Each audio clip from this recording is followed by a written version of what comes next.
At ang sabi ko sa iyo, mahal, babalikan kita, di ba? Miss na kita na. Ay, pakis naman sa iyo nito. Huy! Mahal, naranasan mo na ba yung ma-baby? Yung pinoprotektahan ka, tapos ini-spoil ka, pinapainom ka ng puting likido. Hindi, bakit, 'di ba? Puti naman yung mais con yelo, o 'di ba? Mais con yelo tapos may mga sangkap. Oh, 'di ba? So, feeling ko naman hindi mo pa ramdam. Hindi mo pa naranasan, no? Kasi ngayon pa lang ako dumating sa buhay mo eh. Ako na magpapadanas sa'yo. Kaya naman, mahal, ang ating Chinitox question of the night. Sabi, paano malalaman kapag siya na yung tamang tao? Sabi, kapag daw masaya kasama, siya na.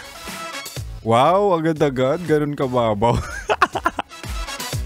Sabi pa nila, kapag nagbigay ng motibo tapos nilabas ang embutido. Huy! Ano yun? Baka reseller. Parang yung katrabaho namin nagbebenta rin ng embutido. Sabi niya kapag special daw with foil. Anyway, seriously speaking, mahal, no?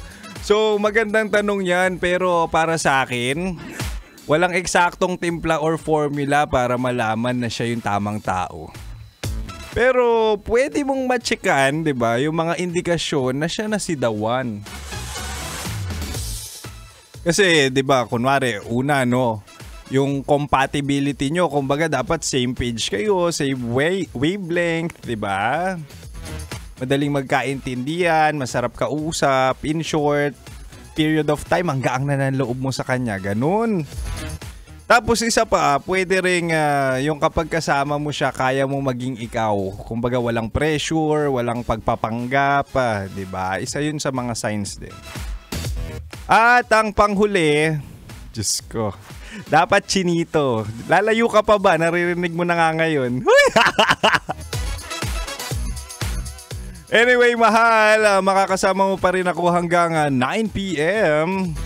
Ako si Kim Chino, ang opa mo sa radyo na kapag natikman mo, hahanap-hanapin mo. Dito ka lang dito ka lang sa 90.7 Love Radio. Kailangan pa bang i-memorize yan? Basic.